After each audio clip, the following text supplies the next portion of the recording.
بسم الله الرحمن الرحيم الحمد لله والصلاة والسلام على رسول الله وعلى آله وصحبه أجمعين أما بعد فأعوذ بالله من الشيطان الرجيم بسم الله الرحمن الرحيم وإذ نجيناكم من آل فرعون يسومونكم سوء العذاب يذبحون أبناءكم ويستحيون نساءكم وفي ذلكم بلاء من ربكم عظيم صدق الله مولانا العظيم يا كريم أكرم من الفهم وأخرج من ظلمات الوهم ولا حول ولا قوة إلا بالله العلي العظيم.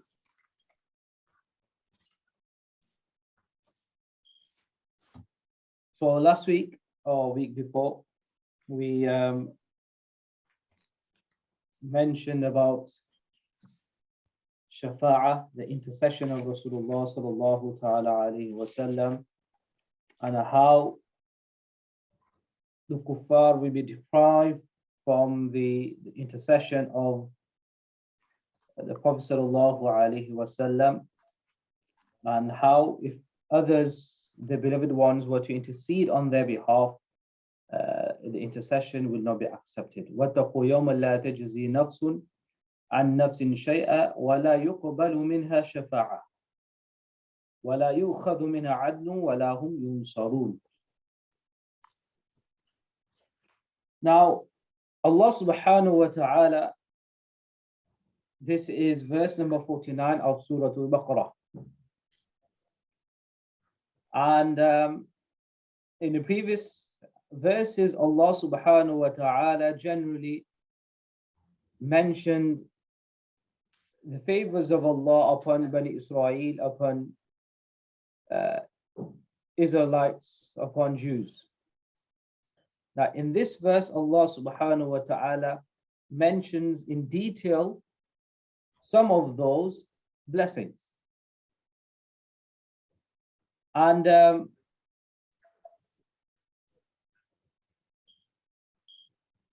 also, if you recall last week or the verse before, Allah subhanahu wa ta'ala has mentioned how no one can help anyone on the day of Qiyamah. Here, Allah subhanahu wa ta'ala is reminding Bani Israel how Allah subhanahu wa ta'ala helped them in this dunya. So if they want the help of Allah subhanahu wa ta'ala in akhirah, they have to believe in the Prophet sallallahu ta'ala alayhi wa sallam. So let's go through the meaning of the verse, inshallah. وَإِذْ نَجَّيْنَاكُمْ مِنْ آلِ فِرْعَوْنَ.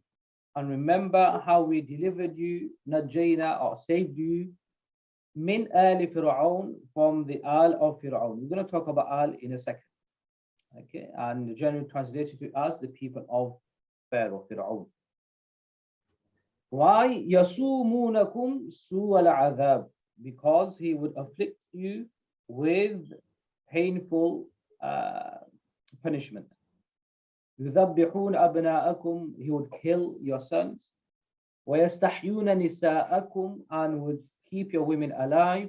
وَفِي ذَلِكُمْ بَلَاءٌ مِّن رَبِّكُمْ عَظِيمٌ. And this was a severe test from your great Lord, Allah subhanahu wa ta'ala.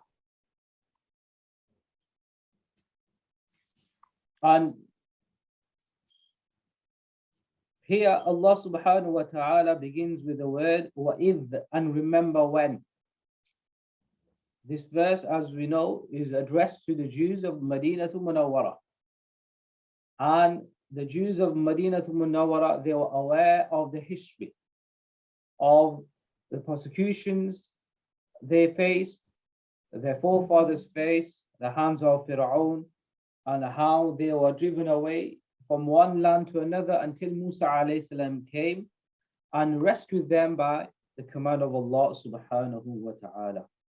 So here, that is why وَإِذْ has been mentioned. So uthkuru, remember. نَجَّيْنَاكُمْ. Okay. Sarrafnakum, najjaynakum. We have saved you all. Now, najjaynakum is from the word najwun. Now, najwun literally means to be separated or to be in a high place. And the reason why najjaynakum, safety, is known as najjaynakum, or is derived from the word najwun, is because a person who isolates himself or is in a high place, and generally we say he is in a safe place. And therefore, the verb najjaynakum. Many words from the root letters noon, jim, waw has similar meaning. For example, we have istinja. Istinja. Obviously, after answering column nature, you wash yourself. So you are trying to remove, isolating impurity from yourself. Okay. Therefore, the word istinja. Another word is munajat or munaja. Munaja means to supplicate to Allah subhanahu wa ta'ala in seclusion. Okay, so it is a more specific type of dua when there is no one, it's only you and Allah subhanahu wa ta'ala, and beseech the mercy of Allah. You say munaja, munajat. Also, for example, we have a word in another synonym to mashwara, okay, which is najwa. When people gather in a private meeting to consult about certain issues, we say this is najwa. So here Allah subhanahu wa ta'ala is trying to say to Bani Israel, to the Jews, remember when we isolated you, freed you from Fir'aun, from the slavery of Fir'aun.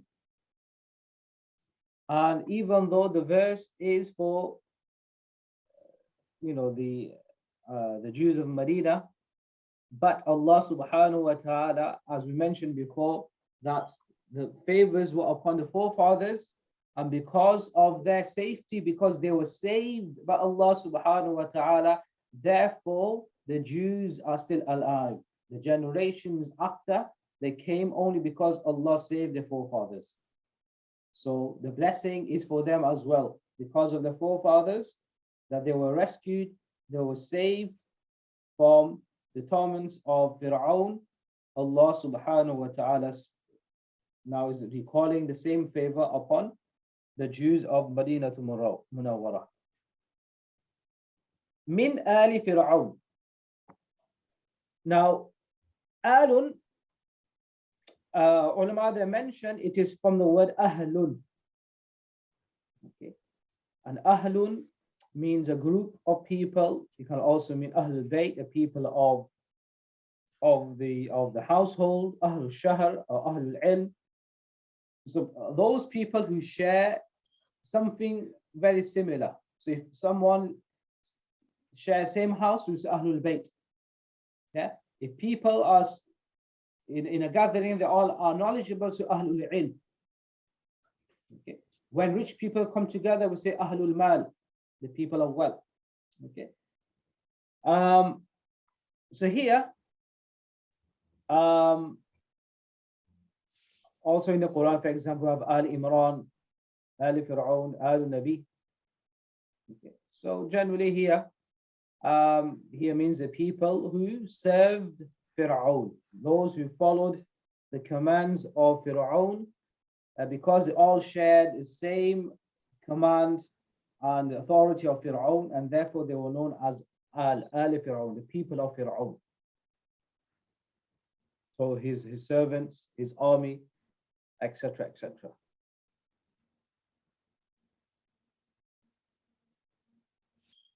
We cannot say Al means the children of Fir'aun, because the ulama they mentioned Fir'aun himself did not have any children. Yeah, and therefore, as you know, how the wife Sayyidah Asiya radiallahu took Sayyid Musa into the palace. Yes, because she wanted children. Now Fir'aun, talking about Fir'aun, Pharaoh, is a title given to the king of Egypt. Yes, the king of Egypt, the kings of Egypt in the past were known as Fara'ina, the Jama' of Fir'aun. Because in Egyptian language, in the past, Fir'aun is a synonym to Malik, i.e. a king. So Fir'aun means the king. And in Arabic, it is known as Sultan. In Farsi, Urdu, we say Badshah, or Raja in Hindi. In English, we call him the king. So every Egyptian king was known as Fir'aun. Yeah, but his name, the king during the time of Sayyidina Musa alayhi salam, as ulama have mentioned, was Walid ibn Mus'ab. And he was very handsome. And because of this, people used to call him in their language Qabus, which means someone who's illuminated. Okay.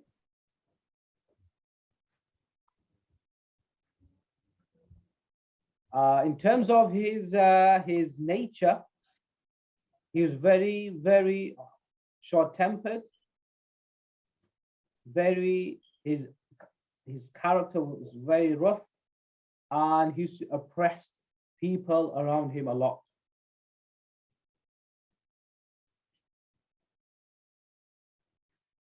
Now remember, people say this is the same Fir'aun during the time of Yusuf alayhi salam, but they're incorrect. Okay, because the Fir'aun at the time of Sayyidina Yusuf alayhi salam, his name was Rayyad ibn Walid. Yes. And the gap between Hazrat Musa alayhi salam, Yusuf alayhi salam, so Yusuf came before. 400 years later, Musa alayhi salam came. So the gap between Hazrat Yusuf alayhi salam, Joseph, and Sayyidina Musa alayhi salam, the gap of 400 years. So Allah then says, and we're going to talk about Fir'aun and his brief history maybe later or whenever next time. Something very interesting for you all. Yasumunakum is derived from the word su'umun or sumun, which means sumun literally means to find, to search.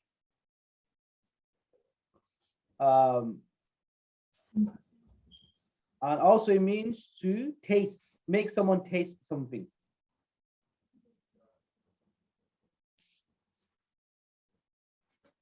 And the ulama that mentioned why is the sumunakum used here is because Al Fir'aun will go out hunting in search of Bani Israel in order to persecute them, in order to harm them. Sur adab, so yasumu, so don't get confused. Yasumu, the root letters is sin, waw, mim. Okay, here is su hamza. Sin, waw, hamza. Okay, su means bad, evil, very severe. Su al-adhab mudaf ilayh, giving you very severe torment or punishment.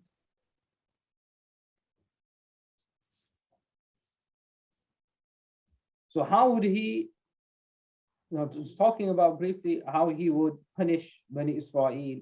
The ulama that mentioned in the books of Tafsir,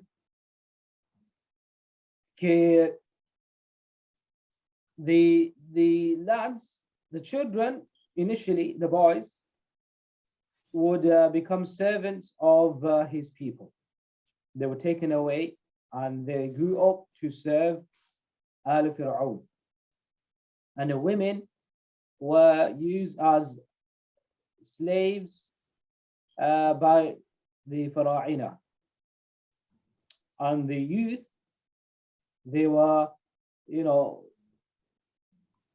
subjected to many mighty tasks. They had to carry huge rocks on their backs, build buildings, etc., etc. Because of that, their backs, would break sometimes. Many of them would break their necks as well, carrying the huge rocks. They were also fixed tax upon the miskin, the fuqara of Bani Israel. And if any of the poor individuals unable to give tax, then they would tie their hands and their feet together, and they would leave them in the hot weather, and they would be punished for a month. Na'udhu billah.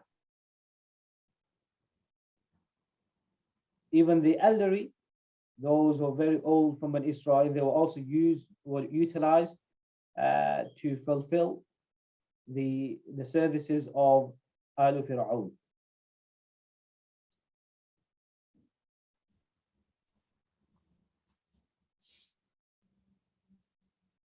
They would clean, na'udhu billah, the toilets, they would clean the streets, etc., etc.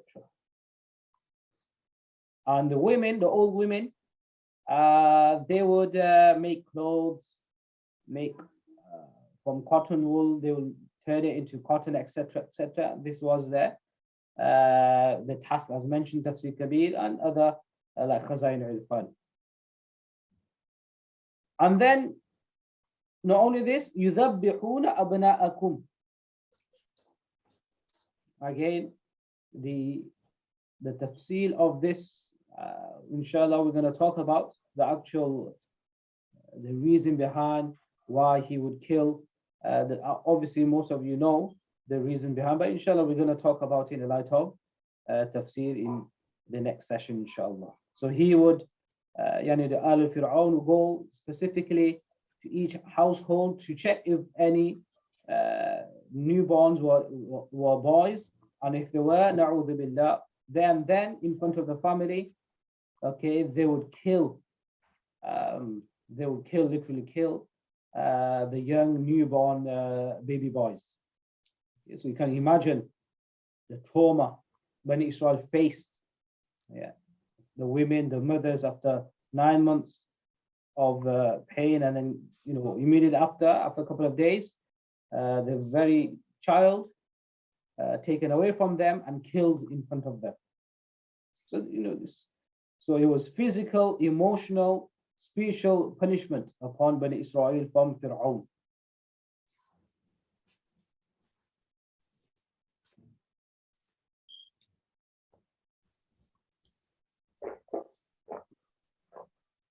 And this was a problem for Bani Israel, because if Bani Israel, if the entire generation of males were to be wiped out, then how would a generation, those people, survive?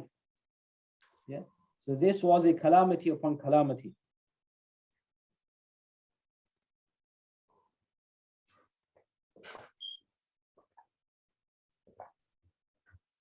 وَيَسْتَحْيُونَ نِسَاءَكُمْ, and they would leave your women, daughters, and they would not touch them, not harm them, meaning they would not kill them. Now remember, now look at the beauty of it here. يُذَبِّحُونَ أَبْنَاءَكُمْ. Allah has used abna, not rijal. وَيَسْتَحْيُونَ نِسَاءَكُمْ, not banat. They would kill your sons and they would keep your women alive. They did not say they would keep your daughters alive. Okay? And because here Allah is trying to say that the girls were left to live until they became women. Okay? Whereas the boys were not allowed to live until they became adults. They were killed young age.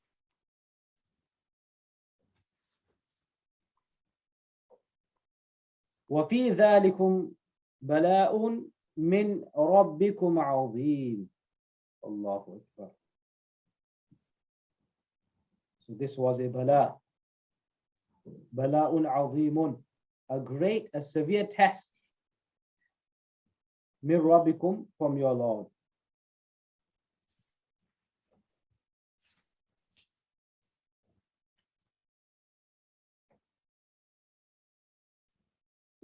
can be classed as a calamity, as a test, or as a punishment. Bala can have any of these meanings. So bala can mean a test, a general calamity, or a punishment.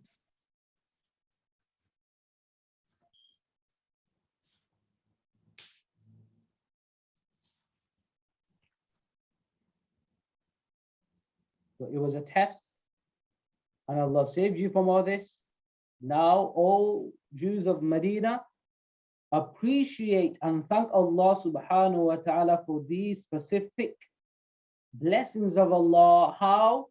Only coming into the folds of Islam, only obeying the Prophet sallallahu alaihi wasallam and believing the Prophet sallallahu alaihi wasallam to be the final prophet. This is what Allah subhanahu wa ta'ala is trying to indicate here.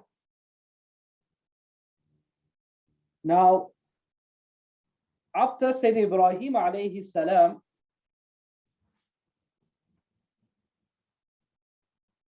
the children of Yaqub alayhi salam lived in Canaan.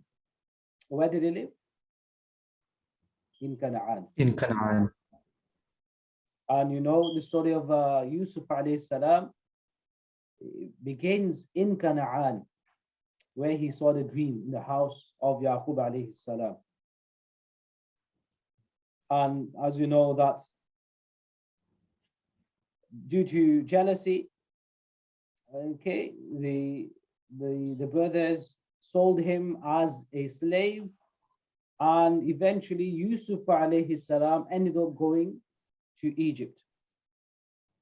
And Allah subhanahu wa ta'ala, because of his patience and tawakkul and trust of Allah subhanahu wa ta'ala, from a slave he became a king.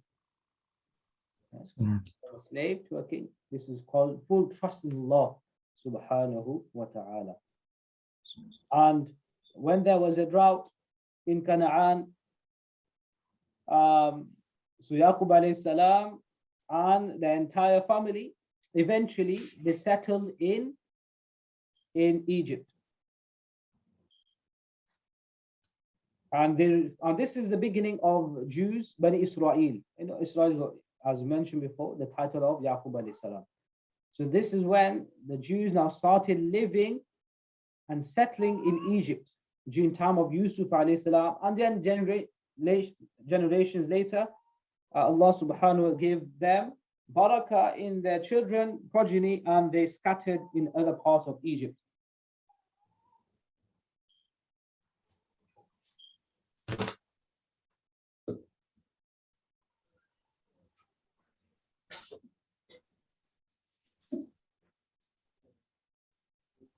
And then, many years later, okay, during time of Musa alayhi salam, Walid ibn Mus'ab, the Fir'aun of Musa alayhi salam. Walid ibn Mus'ab, initially he was very poor. Okay.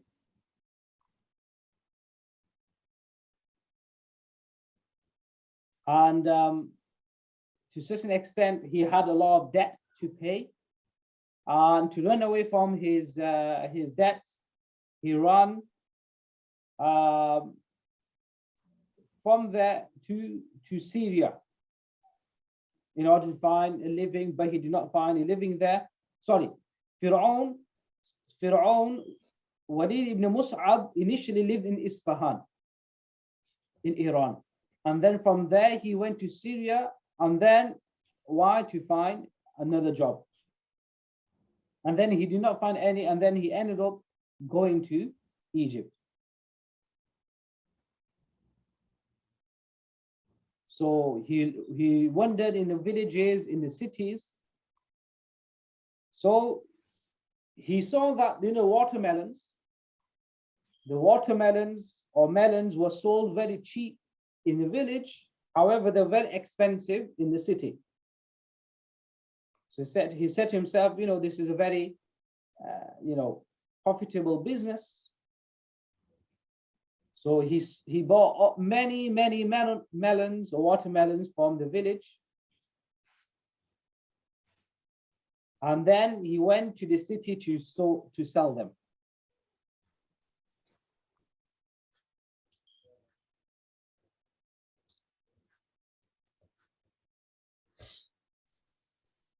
And unfortunately, what happened? That on the way to go into the city, he was attacked. Okay, and he was only left with one watermelon or melon. When he entered the city, he found that there was a plague there. Okay, and many people were killed.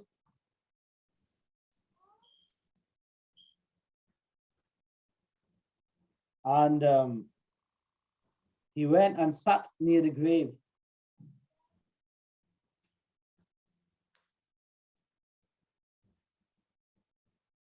Now what happened?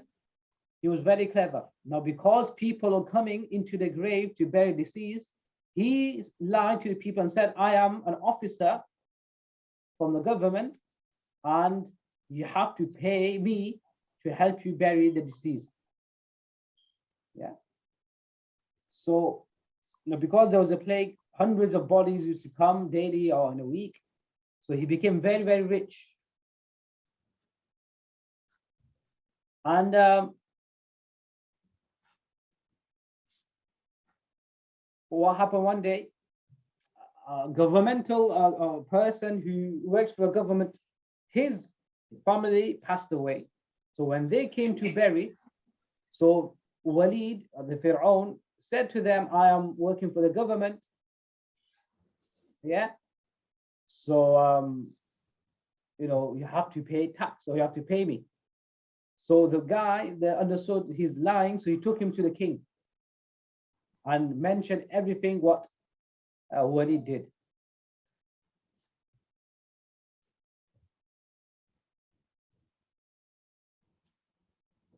So now he was very clever. Yeah. So the king said, who appointed you to sit on the graveyard, and take money from people? He said, no one told me, but it was a means for me to come and reach you. I wanted to meet somehow to come and talk to you directly. And now here I am. I want to tell you something very important. You get it? So he said,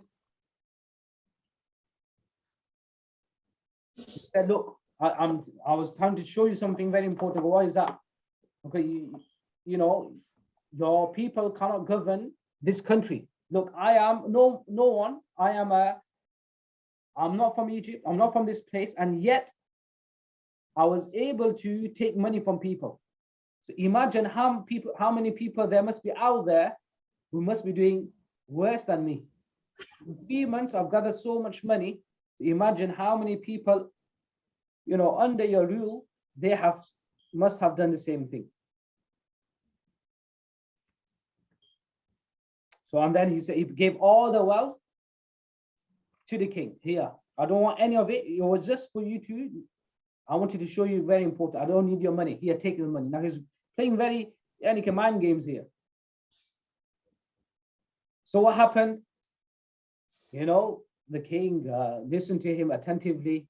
He understood where he's coming from, and he was very convinced that this person is very sincere. Yeah.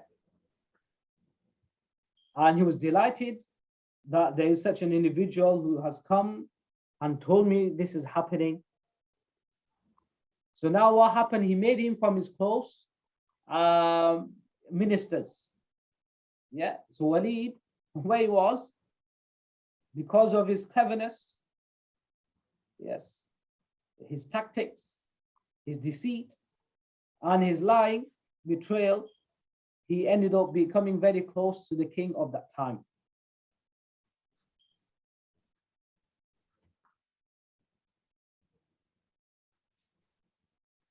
But then he said,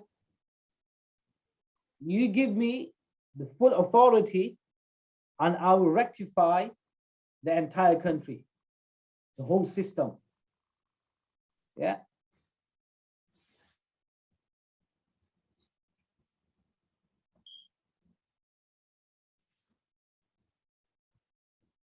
And then what happened slowly? he became an officer, a commander of the army, and he trained the army, told them what to do.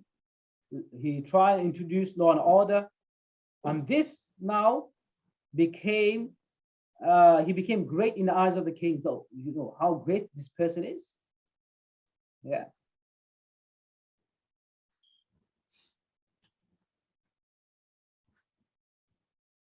Now, because he became well known by the king and by the people because of law and order, when the king died, the people appointed him to be the next king.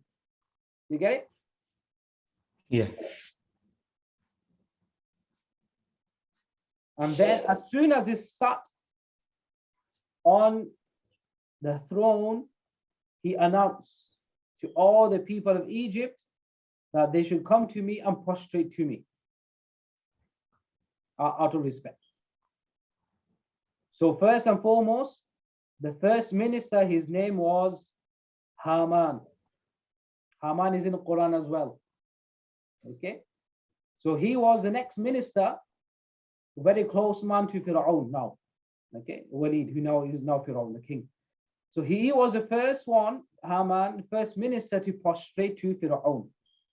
And then other ministers, the rich people, the other leaders, okay, they began to come to Fir'aun and began to, it was a symbol of submission.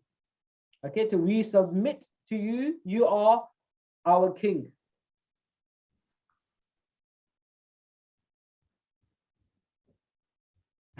And then what happened, because you know Egypt was very big, it was not possible everyone literally to come to him.